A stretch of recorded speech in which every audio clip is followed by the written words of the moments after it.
नमस्कार दोस्तों। भारत और बांग्लादेश के बिगड़े रिश्तों के बीच भारत के विदेश सचिव बांग्लादेश गए और वहां के विदेश सचिव और कार्यकारी पीएम यानी जिसे बांग्लादेशी लोग मुख्य सलाहकार भी कहते हैं, उनसे भी यानी कि शांति नोबेल पुरस्कार विजेता मोहम्मद यूनुस से बात की। चलिए मिलकर जानते हैं और समझते हैं कि कैसे बिगड़े दोनों देशों के संबंध और कैसे फिर से दोस्ती होगी। दरअसल यह मामला इसी साल यानी कि अगस्त 2024 की है, जब शेख हसीना जो कि पूर्व प्रधानमंत्री और सबसे लंबे समय तक प्रधानमंत्री के पद पर साथ ही साथ एक महिला प्रधानमंत्री रही है, अपनी सरकार के खिलाफ बड़े पैमाने पर विरोध प्रदर्शन के बाद 5 अगस्त को बांग्लादेश छोड़कर भारत चली आई थी और तब से वे यहीं रह रही है। शेख हसीना के भारत आने के बाद से ही भारत और बांग्लादेश के बीच संबंधों में कड़वाहट आ गई है। बांग्लादेश में रिजीम चेंज के समर्थक लोग चाहते थे कि शेख हसीना को गिरफ्तार करके जेल में डाला जाए। शायद यह उनके अंदर की भरी शेख हसीना के प्रति गुस्सा था या है, लेकिन जब शेख हसीना भारत आकर सुरक्षित हो गई तब वह उन लोगों का गुस्सा शेख हसीना के साथ साथ भारत पर भी फूटना शुरू हो गया। यह भी एक बड़ी वजह है, वहां रह रहे माइनॉरिटी यानी कि अल्पसंख्यकों में सबसे बड़ी आबादी हिंदू आबादी की है, यानी कि हिंदू धर्म से रिलेटेड लोगों की है, उन पर वह अत्याचार के रूप में निकल रहा है। दोनों देशों के बीच जो दोस्ती थी उस रिश्ते में कड़वाहट आ गई और संबंधों में आई गिरावट के बीच भारत और बांग्लादेश के विदेश सचिवों के बीच सोमवार को पहली मुलाकात हुई।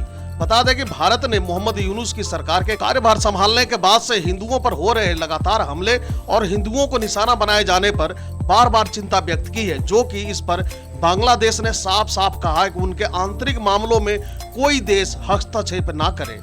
अब उन्हें खुद ही यह समझना होगा कि पड़ोस की देश में घटना जो भी घटे उसका प्रभाव पड़ोस के देश पर भी पड़ता है, इसे हस्तक्षेप नहीं करते। भारत ने बांग्लादेश में अल्पसंख्यकों पर हो रहे हमले की खेदजनक घटनाओं का मुद्दा विशेष सचिव स्तर की बैठक के दौरान सोमवार को उठाया, लेकिन बांग्लादेश ने इसे भ्रामक और गलत जानकारी करार देते हुए साफ साफ कहा कि किसी भी देश को उसके आंतरिक मामलों में हस्तक्षेप नहीं करना चाहिए। भारत के विदेश सचिव विक्रम मिस्री और बांग्लादेश के विदेश सचिव मोहम्मद जसमुद्दीन के बीच हुई बैठक में जसमुद्दीन ने कहा कि बांग्लादेश को दोनों देशों के लोगों के बीच विश्वास कायम करने के लिए भारत में नकारात्मक अभियान रोकने में भारत की सक्रिय सहयोग की उम्मीद है। यानी यह कहा जा सकता है कि उनके अपने के यहाँ जो हो रही है वो उसे अनदेखा करके पड़ोस के देश पर उल्टा यह इल्जाम लगाने की कोशिश कर रहे हैं कि आपके यहाँ से इस तरह की गलत जानकारियां फैलाई जा रही है। खैर कोई बात नहीं। जसमुद्दीन ने कहा कि बांग्लादेश में सभी धर्मों के अनुयायी स्वतंत्रता पूर्वक अपने धार्मिक अनुष्ठान कर रहे हैं, किसी भी देश से हमारे आंतरिक मामलों में हस्तक्षेप की उम्मीद नहीं की जाती है। उन्होंने याद दिलाया कि बांग्लादेश अन्य देशों के आंतरिक मामलों पर टिप्पणी करने से परहेज करता है और उन्हें भी हमारे प्रति समान सम्मान दिखाना चाहिए। साथ ही उन्होंने कहा कि हमने बांग्लादेश की जुलाई अगस्त क्रांति के बाद यहां अल्पसंख्यक समुदायों के प्रति कथित शत्रुतापूर्ण रवैये के बारे में भारतीय मीडिया में भ्रामक और गलत जानकारी के प्रसार के संबंध में उचित कदम उठाने की मांग की है। अब उनके ऐसा कहने से क्या होता है? भारत जो है एक लोकतांत्रिक देश है और यहाँ पर सभी को अपने बातें करने का पूर्ण अधिकार है। इसी के आधार पर भारत के विदेश सचिव बांग्लादेश के इस बयान पर भारत के विदेश सचिव यानी कि मिस्त्री साहब ने कहा कि भारत की इच्छा बांग्लादेश के साथ सकारात्मक, रचनात्मक और पारस्परिक रूप से लाभप्रद संबंध बनाने की है। मुलाकात के बाद उन्होंने संवाददाताओं से कहा, आज की चर्चाओं ने हम दोनों को अपने संबंधों का आकलन करने का मौका दिया है। मैंने अपनी चिंताओं से अवगत कराया, जिनमें अल्पसंख्यकों की सुरक्षा और कल्याण से संबंधित चिंताएं भी शामिल थी। हमने सांस्कृतिक, धार्मिक और राजनयिक संपत्तियों पर हमले की कुछ खेदजनक घटनाओं पर भी चर्चा की।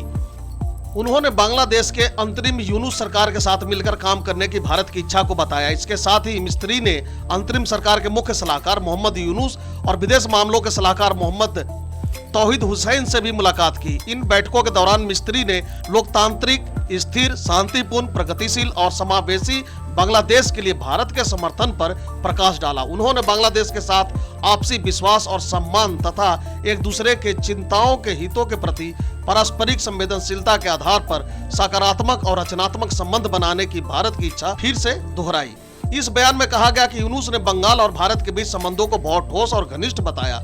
मिस्त्री के साथ 40 मिनट की बैठक के दौरान यूनुस ने कहा कि अपदस्थ प्रधानमंत्री शेख हसीना के भारत से की गई टिप्पणियों से बांग्लादेश में तनाव पैदा हो रहा है। हमारे लोग चिंतित हैं क्योंकि वह वहां से कई बयान दे रही है, इनसे तनाव पैदा होता है। यूनुस ने बाढ़ और जल प्रबंधन में घनिष्ठ द्विपक्षीय सहयोग का भी आह्वान किया तथा भारत से दक्षेश को पुनर्जीवित करने की उनकी पहल में शामिल होने का आग्रह किया। अगस्त में बड़े पैमाने पर सरकार विरोधी प्रदर्शनों के चलते तत्कालीन प्रधानमंत्री शेख हसीना को देश छोड़ने के लिए मजबूर होना पड़ा था। हसीना के भारत में शरण लेने के कुछ दिन बाद ही यूनुस ने अंतरिम सरकार की बागडोर संभाल ली थी। पड़ोसी देश में हुए घटनाक्रम के बाद भारत और बांग्लादेश के बीच संबंधों में तनाव आ गया। हालिया हफ्तों में बांग्लादेश ने हिंदुओं पर हमलों और हिंदू संत चिन्मय कृष्ण दास की गिरफ्तारी के बाद दोनों देशों के संबंध और भी तनावपूर्ण हो गए। जब इस तरह की घटनाएं घटने लगती है तो एक्शन का रिएक्शन भी होना शुरू हो जाता है। उसी के तहत त्रिपुरा के अगरतला में बांग्लादेश उप उच्चायोग में प्रदर्शनकारियों के जबरन घुसने के मामले पर भी दोनों देशों के संबंध पर असर पड़ा। पिछले कुछ हफ्तों में पड़ोसी देश में हिंदुओं और अन्य अल्पसंख्यकों के खिलाफ हिंसा की घटनाओं के साथ साथ मंदिरों पर हमलों की घटनाएं हुई है, जिसे भारत सरकार द्वारा गहरी चिंता जताई गई। बांग्लादेश के विदेश सचिव जसमुद्दीन ने कहा कि बांग्लादेश को भारत के साथ सभी अनसुलझे मुद्दों के समाधान की उम्मीद है। बांग्लादेश के बयान के अनुसार वार्ता के दौरान साझा नदियों के मुद्दों को अतिरिक्त महत्व मिला जब बांग्लादेश ने तीस्ता जल बंटवारा समझौते पर हस्ताक्षर करने के साथ साथ गंगा जल संधि के नवीनीकरण पर जोर दिया। यह संधि 2026 में समाप्त हो जाएगी। बांग्लादेश ने भारत से मौजूदा आयात शुल्क और गैर आयात शुल्क संबंधी बाधाओं को हटाने का भी आग्रह किया है। बांग्लादेश और भारत ने तीस्ता जल बंटवारा समझौते पर हस्ताक्षर करने के साथ साथ गंगा जल के संधि के नवीनीकरण पर भी जोर दिया। यह संधि 2026 में समाप्त हो जाएगी। तीस्ता जल बंटवारा समझौता क्या है, इसे इस तरह से समझ सकते हैं। तीस्ता नदी और भारत बांग्लादेश के बीच बहने वाली प्रमुख नदियों में से एक है। इसका पानी पश्चिम बंगाल और बांग्लादेश में कृषि और सिंचाई के लिए बहुत महत्वपूर्ण है। समझौते का मुख्य उद्देश्य दोनों देशों में तीस्ता नदी के पानी का समान और न्यायपूर्ण वितरण सुनिश्चित करना है। हालांकि इस पर हस्ताक्षर अभी तक नहीं हो पाए हैं क्योंकि पश्चिम बंगाल सरकार ने अपनी आपत्तियां जताई है जो इस समझौते में देरी का कारण बनी है।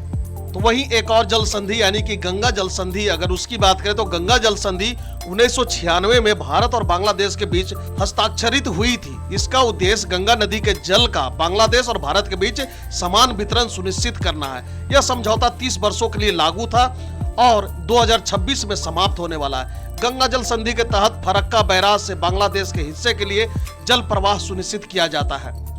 अगर इन सभी संधियों को देखा जाए तो वर्तमान स्थिति पर नजर डाले तो बांग्लादेश इस समझौते को जल्द से जल्द लागू करने के लिए जोर दे रहा है क्योंकि तीस्ता नदी का जल उनके कृषि क्षेत्र के लिए महत्वपूर्ण है।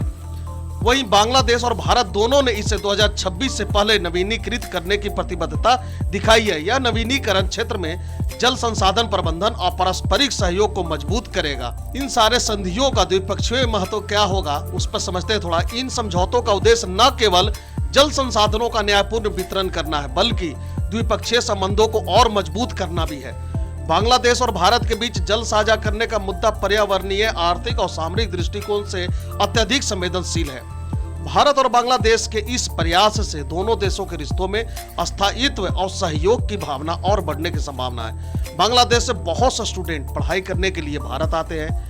इसी तरह से बहुत से पेशेंट यानी कि बीमार व्यक्तियों के इलाज के लिए भारत के अस्पतालों में आना होता है। और साथ ही साथ जो लोग बांग्लादेश से किसी वेस्टर्न कंट्री या यूरोपियन कंट्री, अमेरिका या कनाडा जैसे देशों में जाना, अगर उस तरफ जाना होता है तो उसके लिए हवाई जहाज की फैसिलिटी और सर्विसेज भारत के यहाँ से अधिक मिल जाता है। इस वजह से भी लोग यानी कि बांग्लादेशी भारत के एयरपोर्ट से ही उड़ान भरना चाहते हैं, जिससे उनके वक्त और पैसे दोनों की बचत होती है। इस तरह की और भी बहुत सी सुविधाओं के लिए बांग्लादेश भारत पर डिपेंडेंट है, जबकि पिछली सरकार को बिलियनों डॉलर का लाइन ऑफ क्रेडिट भारत सरकार के द्वारा दिया गया था।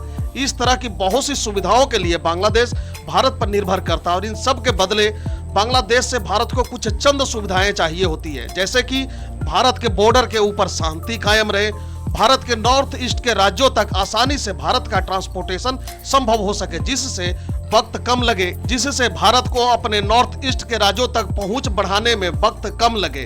इसलिए अब इन दोनों देश को मिलकर शांतिपूर्वक समाधान निकालकर बिना किसी के बहकावे में आए, खासकर बांग्लादेश के लिए यह लागू होता है कि वह किसी के बहकावे में ना आए और अपनी समस्याओं को खुलकर भारत के सामने रखे और भारत को भी चाहिए कि धैर्यपूर्वक उनकी समस्याओं को सुना जाए। इसके लिए बांग्लादेश को भी अपने आप को साबित करना होगा कि वह किसी भी हाल में भारत के साथ देने को तैयार है। खास करके माइनॉरिटी को लेकर जो खबरें आ रही है उनके प्रति सकारात्मक व्यवहार दिखाना होगा और भारत को भी अपना बड़ा दिल दिखाते हुए उनकी चिंताओं को दूर करने की कोशिश करनी चाहिए। तो दोस्तों, उम्मीद है कि आपको यह हमारा वीडियो पसंद आया होगा। Thank you for watching.